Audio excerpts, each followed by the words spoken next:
ಪಾಪ ಅವರಿಗೆ ಇರಿಸು ಮುರುಸು ಏನಾದರೂ ಮಾಡಿ ಕುಮಾರಸ್ವಾಮಿನ ಜೈಲಿಗೆ ಕಳಿಸ್ಲೇಬೇಕು ಅಂತ. ನನ್ನ ಮೇಲೆ ಏನು SIT ರಚನೆ ಮಾಡಿ ತನಿಖೆಗೆ ಆದೇಶ ಮಾಡೋಕ್ಕೆ ತಗೊಂಡ್ರು. ಇಲ್ಲಿ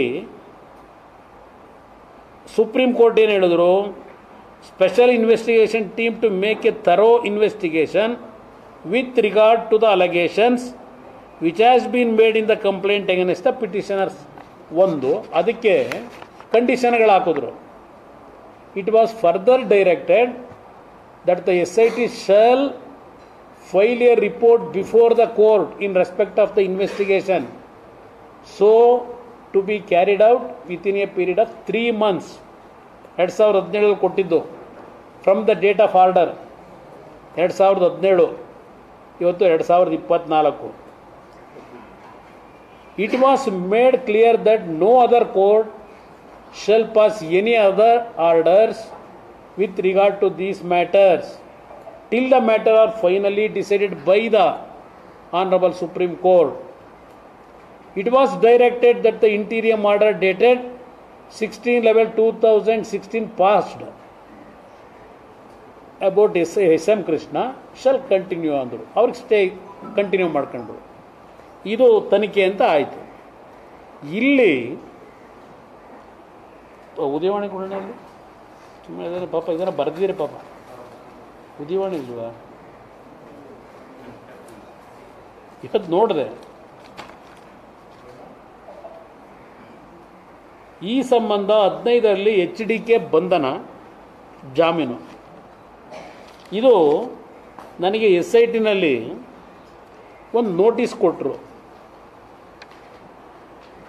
ನಾನು SITಗೆ ಆ ನೋಟಿಸ್ನ ಅಕ್ಸೆಪ್ಟ್ ಮಾಡಿ ಹೋಗಿ ಡೈರೆಕ್ಟಾಗಿ ಭೇಟಿ ಮಾಡಬೇಕು ಅಂತ ತೀರ್ಮಾನಕ್ಕೆ ಬಂದೆ 2017ನಲ್ಲೇ. ಆಗ ನಮ್ಮ ಅಡ್ವೊಕೇಟ್ ಹೇಳಿದ್ರು, ನೋಡಿ ಹುಡುಗಾಟ ಆಡಬೇಡಿ. ನಾನು ಹೇಳಿದೆ ಬಂಧಿಸ್ತಾರ ಬಂದು, ಯಾಕೆಂದರೆ ಮೀಟಿಂಗ್ ನಡೆದಿತ್ತಾಗ ಇದೇ ಥರನೇ ಇವತ್ತೇ ನಡೀತಾ ಇದೆ ಕಳೆದೊಂದು ವಾರದಿಂದ. ಇಷ್ಟಕ್ಕೆಲ್ಲ ಕುಮಾರಸ್ವಾಮಿ ಕಾರಣ ಮುಗಿಸೋದಂಗೆ ಅಂತ ಹೇಳಿ. ಅವತ್ತು ಸಹ ಅಲ್ಲೊಬ್ಬ ಎಕ್ಸ್ಪರ್ಟ್ ಇಟ್ಕೊಂಡಿದ್ರಲ್ಲ, ಆಗ ಒಬ್ಬ ಪೊಲೀಸ್ ಅಧಿಕಾರಿ ಇಟ್ಕೊಂಡಿದ್ರು ಎಕ್ಸ್ಪರ್ಟ್ನ. ಈಗ ಕಾನೂನನ್ನ ಎಕ್ಸ್ಪರ್ಟ್ ಇಟ್ಕೊಂಡವ್ರೀಗ ಒಬ್ಬರನ್ನ. ಅವತ್ತು ಆ ಒಂದು ಅಧಿಕಾರಿಯ ಮುಖಾಂತರ ಒಂದು ದಿನವಾದರೂ ಕುಮಾರಸ್ವಾಮಿನ ಜೈಲಿಗೆ ಕಳಿಸ್ಬೇಕು ಅಂತ ಪಾಪ ಶ್ರಮ ಹಾಕಿದರು.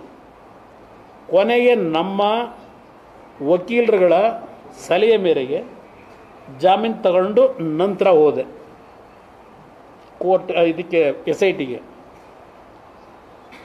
ನಾನು ಜಾಮೀನು ತಗೊಂಡು ಹೋದಾಗ ಹೇಳ್ತಾರಲ್ಲ ಅಧಿಕಾರಿಗಳು, ಸರ್ ಇದಕ್ಕೆ ಯಾಕೆ ನೀವು ಜಾಮೀನು ತಗೊಳಕ್ಕೆ ಹೋದ್ರಿ?